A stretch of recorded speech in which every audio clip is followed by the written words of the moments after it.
Coming up tonight, after 3 days of intense sessions with main focus on Haiti and climate change, the CARICOM heads of government meeting has come to a close.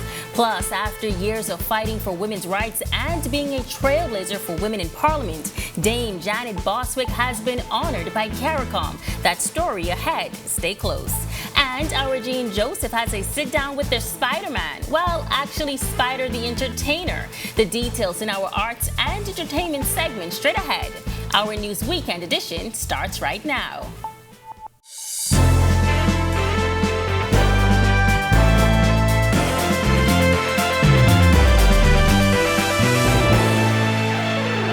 This is our News Weekend edition. Thank you so much for tuning in. I'm Megan Shepard. The 44th CARICOM meeting officially a wrap after 3 days of high-level talks with various Caribbean leaders. The government heads addressing a number of issues, including food security, economies, climate change, and the ongoing crisis in Haiti. Prime Minister Philip Davis, acting as CARICOM chair, sharing the working plan. The removal of the injunction was to enable the government to have as many options as it could to deal with this issue that has become quite a hot topic in the country today. Shantytowns is a challenge and a problem in this country, and we do propose to deal with it. But we cannot deal with it by addressing one problem to create another problem. If we move as quickly as some would wish to take down the shantytowns, destroy them, people are living in these buildings and in the shantytowns. So taking down the shantytowns could create the other problem of leaving hundreds or thousands of persons homeless. Prime Minister Davis was also asked about plans to address the ever-growing issue of illegal shantytowns here at home. The path towards bringing peace and stability to Haiti at the moment does not include boots on the ground, but rather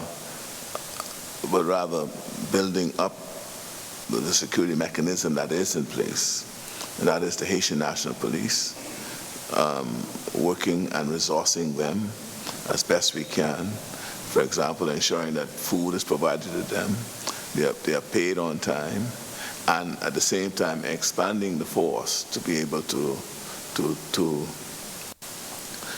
ensure that they have the capacity to deal with the issues that are there. Barbados Prime Minister Mia Mottley, who is credited for developing the Bridgetown Initiative for the reform of the global financial architecture, explains how this will benefit the region. What we are saying is that we need to have better terms and conditions for accessing finance to give us the ability to buy more, do more, and to be able to create that space so that we can do for our citizens more. This region is heavily indebted, not because of profligacy or corruption, but because we continue to face serious exogenous external shocks and also serious problems as it relates to the climate crisis. The 50th anniversary celebrations of CARICOM will take place in Dominica, July 3rd through 6th, which also coincides with the next sitting of CARICOM under the chairmanship of Roosevelt Skirt. As for the crisis in Haiti, regional leaders have developed an effective agenda to advance peace and prosperity there. The Prime Minister says CARICOM also intends to strengthen the Haitian National Police and hold a series of meetings with Haitian stakeholders. Also this week, U.S. Charge d'Affaires Usha Pitts hosted a welcome reception in honor of CARICOM. Former Secretary of State John Kerry, now Special Presidential Envoy to Climate, addressing the purpose of the American delegation's presence at this year's meeting. It takes everybody, every country has got to be part of this journey. And you know the Bahamas and other countries in the region don't contribute a lot to it. But we all have a vested interest in making certain that we're on a track to do what our citizens want us to do, what citizens all around the world want us to do, which is respond to this crisis. So we'll talk tomorrow. And I came here along with Chris and Brian and the rest of our delegation. We came here to listen. Earlier in the week, questions were raised about whether there were concerns special guests from large developed non-Caribbean nations like the U.S. and Canada might dominate meetings. But Kerry reiterated his focus during his time in the country would be rather the opposite. We want to listen to you. How do you deal with the resilience issue? What are the choices in terms of adaptation? What are our options in terms of our ability to deal with food production and quick response to increasingly intense storms which take their wrath out on the islands again and again and again, most recently with Dorian. So my friends, we're all in this together. Different layers of contribution, different levels of responsibility, but every one of us has to take measure of our responsibility to live up to the hopes and aspirations of our kids. Among the many presentations by world leaders during the 44th regular meeting of CARICOM heads of government this week was President of Ukraine, Volodymyr Zelensky. Zelensky telling the group of regional leaders in a pre-recorded message that 18% of Ukrainian territory is now occupied by Russia, adding that Russia continues to cause death and destruction. Zelensky thanking the CARICOM body for its support, as Chairman Prime Minister Philip Davis condemned the actions by Russia. I thank you for your efforts to bring stability to your region and the world. But real stability is possible only when we all together protect the world from state thuggery. So I encourage you to further cooperation. Next week, we will present at the UN General Assembly a resolution on a comprehensive, just and sustainable peace in Ukraine, and hence the restoration of the full force of the international rules-based order. Your votes matter. Still to come on Our News Weekend Edition, Dame Janet Bostwick receives the triannual award at CARICOM, and Petty in a Bag puts the best foot forward. This one is going to be good. Stay close. All of this and more when Our News Weekend Edition comes back from the break.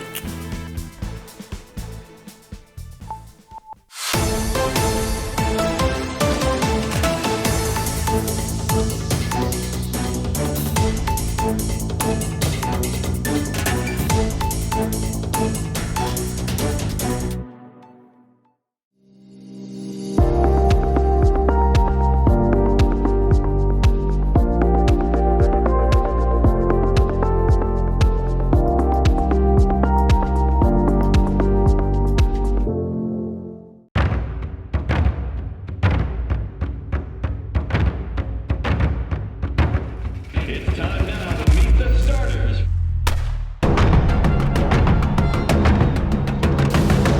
RTV, home of the 50th Carifta Games.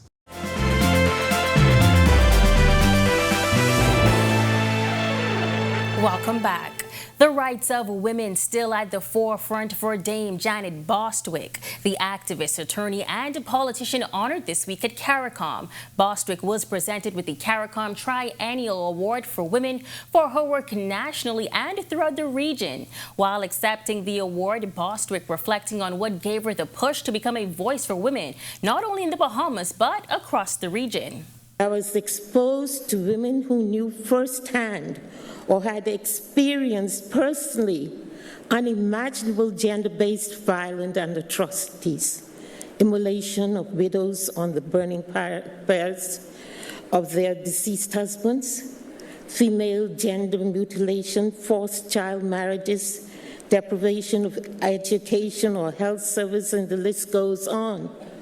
And it was then that I knew that I had to be a part of that group which sought change and global recognition of men and women as equal partners in every respect. As countries in the region continue to push for climate change and climate justice, Bostwick is encouraging women to be at the forefront. The lives of our children are at stake. We must take personal responsibility to ensure that our actions lead to the decrease of carbon emissions in our own countries and to guard against pollution of our waters by ourselves as well as by international vessels cruising our seas. She also had this charge as it relates to carbon credits. We must encourage our governments to be mindful in the trade of our precious carbon credits to ensure that trade does not facilitate the continued level of emissions by those whose decreased emissions are essential to our survival. There is much to be done.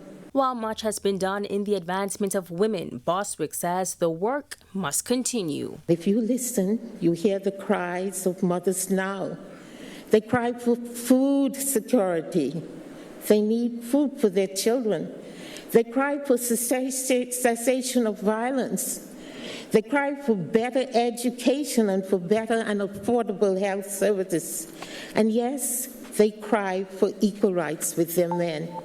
Meantime, the Davis administration plans to transform Bahamas Investment Authority into a more proactive investment promotion agency. And according to the Deputy Prime Minister, the new agency will see a restructuring. Bethany McDermott reports. Deputy Prime Minister and Minister of Tourism and Investments Chester Cooper says a rollout plan for Bahamas Invest, the government's main investment agency, will be revealed in the coming weeks. Cooper made the revelation earlier this week. We're actively engaged with consultants to advance the development of Bahamas Invest, and this is going to be an opportunity to make it easier to do business and also to look at a domestic investments unit. We anticipate over the course of the next several weeks there will be some announcements with a specific rollout plan. There is a committee at the moment. We are actively engaged to really work out the kinks. Cooper says government will launch what it believes will make every Bahamian and foreign direct investor proud.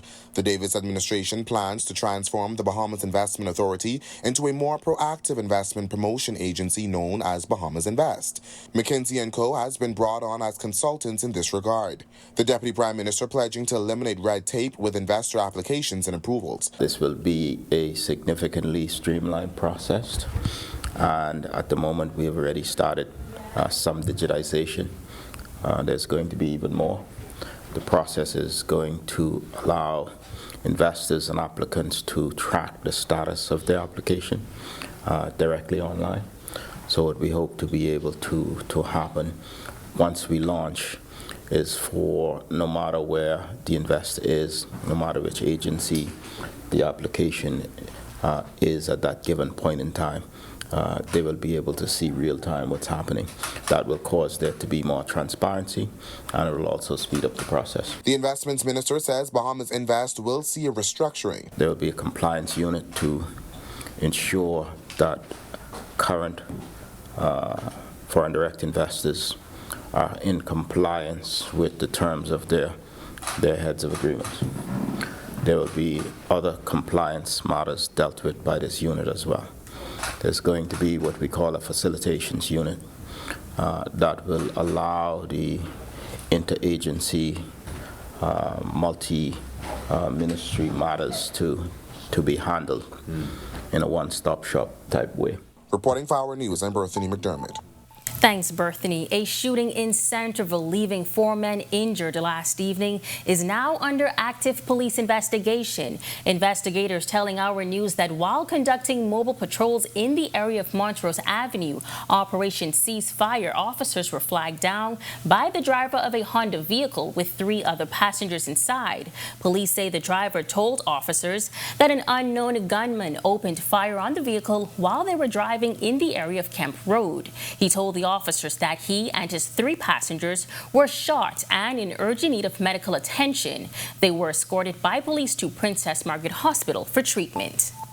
And investigators on Abaco are probing a boating accident in waters just off Murphytown shortly after 8 o'clock last night. Police telling us the 35-year-old male captain of Marsh Harbor was the sole passenger on a vessel that left Quanah Key en route to Marsh Harbor when he ran into a rock, causing the boat to capsize. Police say he was able to swim to shore and he was taken to the local clinic where he was treated for his injuries and referred to New Providence for further medical attention. And Abaco police also arresting 3 teenage boys between the age of 15 and 17 years old after they were found with marijuana. Officers from the Marsh Harbor Police Station say they were on duty at a high school on Forest Drive this week when they found the undetermined amount of drugs. Investigations continue. And when Our News Weekend comes back from the break, one entrepreneur wants Bahamians to take a load off their feet. Stay tuned for the details. And some good news for the Bahamas, a Caribbean public health care conference to be held here in New Providence in April of this year. We have the details when Our News Weekend returns.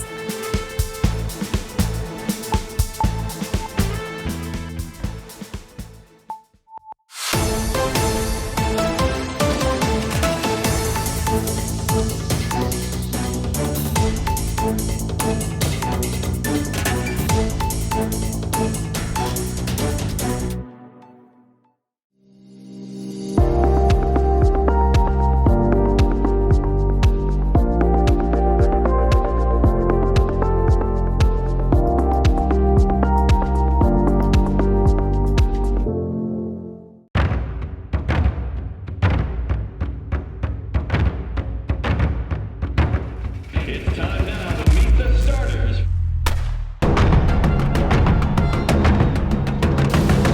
RTV, home of the 50th Carifta Games.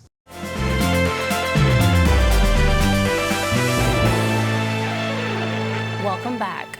Prime Minister Philip Davis extending condolences to the Myers family and friends on the passing of the prominent businessman and tourism pioneer George Myers, who passed away on Thursday at the age of 83.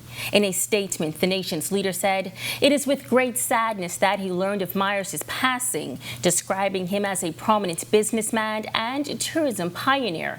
Davis crediting Myers for his role in developing Paradise Island into one of the country's premier tourist destinations. He said Myers, who was the recipient of government's Silver Jubilee Award, among others, has left a legacy that will be felt for generations to come.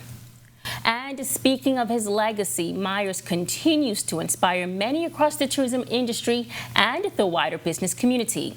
He was the founder of the Myers Group in 1992 and expanded his restaurant operation with franchises including KFC, Dunkin' Donuts, Quiznos, Burger King, and Pizza Hut.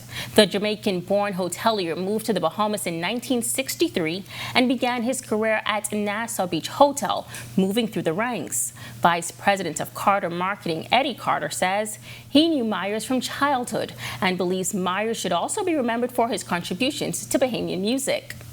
Mr. Myers is somebody I've known since I was a kid, somebody I've admired and respected since I was a kid. Of course, he is a hoteler at heart. That is, he was born to a hotel family. That his origin was an hotel. First time I met him was through Nassau Beach Hotel, as he was a great supporter of Bahamian music and culture. And I tell you, a segment of society that is definitely mourning today would have to be, the music industry, because, he was a very powerful player in it, in the sense that he employed Bahamian musicians. Meantime, Health and Wellness Minister Dr. Michael Darville revealing the 67th Annual Caribbean Public Health Agency Conference is heading to the Bahamas in April. Dr. Darville says the conference will host regional leaders in health to discuss a wide range of topics. The topics are associated with tourism and health, and we are focusing on an overview of what happened in the pandemic. How do we still manage COVID-19? What do we do about other infectious diseases? What do we do about the possibility of infectious diseases from Haiti and other countries that are endemic for these diseases? Coming up after our last break, not seeing much of a cool down in the weather, but the weather report is on the way. And our Gene Joseph blew off the webs and had a sit down with entertainer Spider. What they talked about is straight ahead after the break.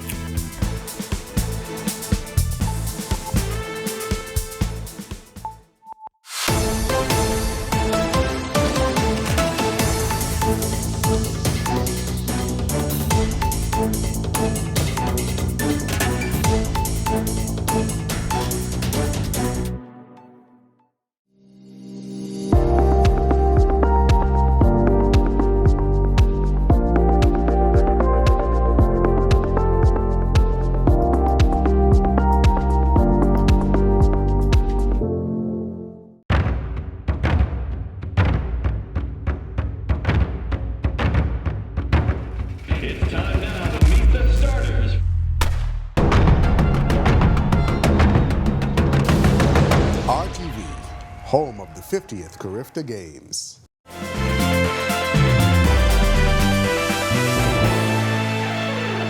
Welcome back to Our News Weekend Edition. Thank you so much for spending your Saturday evening with us. She's a founder and marketing director, but now this entrepreneur is focusing on self-care and wants Bahamians to take a load off their feet with her newest business venture. Our digital reporter, Janae Winter, has that story. Petty and Abai brings the soft vibe and self-care to Bahamians. At least that's how owner Renthia Coakley describes her business. She says she got the business idea during the pandemic as a way for others to take care of themselves at home. I was working with one of my clients coming up with concepts for their customers on what to do during the pandemic to take care of yourself. And one of the products I decided to do was, we could do an at-home foot scrub with a sugar. And when I did it, everyone was loving it. It was like, it's really good. They like this and so forth. And it's like, if people really like this foot scrub, let me research and find a way to make it into something that more people should do. But our journey is just beginning, as Petty and Abai took a year to develop. She originally started with sugar scrubs, but decided she wanted her product to be different from others on the market. Through research and development, finding manufacturers that I like, figure out that it's better to do a solution-based exfoliant because physical only gets so far. With a solution-based exfoliant, it goes layers. Beyond that, Coakley paid special attention to the look and feel of her product. I believe in bringing all elements of the five senses. You need to touch it, you need to smell it, you need to feel it, and of course the feel is when your feet start to peel. It's amazing. You need to feel engaged, and so everything was very thought out. Family and friends were among the first to try her new and improved product, all giving positive reviews. My family always support me in every version of life. They question, but they support. They be like, you say you wouldn't do what?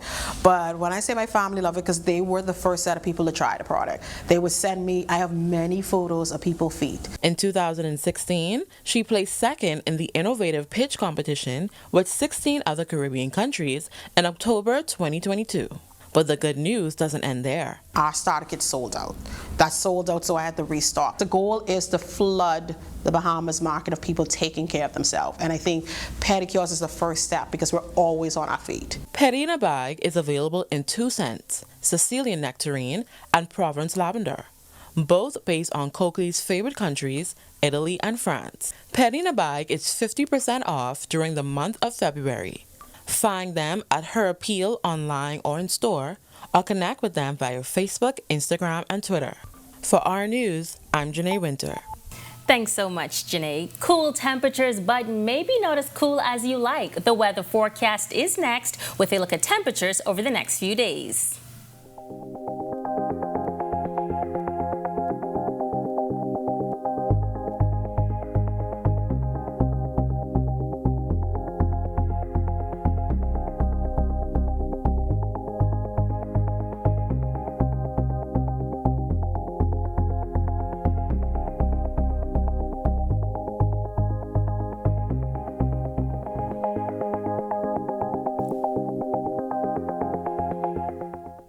And finally tonight, Inagua is often called the best-kept secret, home to many prolific Bahamian entertainers. The island's power seems to reach visitors, as Spider found out when the music bug bit him during his time there. Our Gene Joseph enters Spider's web to learn how he manages his double life, protecting our seas and musical culture.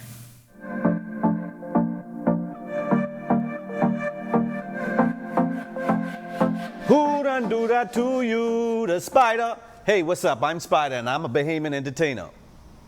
Philip Fernandez left Inagua a changed man after his deployment there some 13 years ago. Some might even say he left with musical superpowers. Fernandez, a 22-year Royal Bahamas Defense Force veteran, says he didn't find much to do during his deployment, but right. That's when the music took over, and before he knew it, he was caught in the web.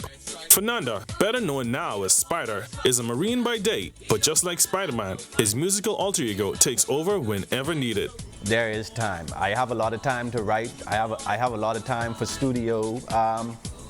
Anything you want to do in life, you make time for it.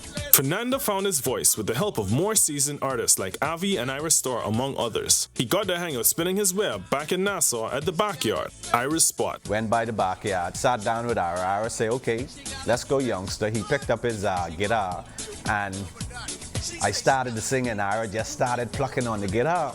So Ira said to himself, he said, boy, Spider, he said, boy, you got something going on here, man. Let's go. You got another song? Sing another song for me, man. Now a little older and wiser, he recalls when his father played an active part in helping push the Bahamian musical culture, and he is doing his part to protect the culture for this generation and others to come. I can get on stage, I can be paid to perform, yes, but to say put my music out there to be sold, no. You can just go online, and between YouTube, Facebook, or Instagram, you can hear my music for free. Like I said, it won't be sold. I can't say what the future would hold, but for right now, I'm just giving back. Take a listen to Spider's latest release on Facebook and YouTube and see if you can avoid the track's infectious beat and Spider's lyrical delivery. Reporting for Our News, Arts and Entertainment, I'm Gene Joseph. We thank you so much for joining us for Our News Weekend Edition. On behalf of the entire team, I'm Megan Shepard. Have a safe and wonderful weekend.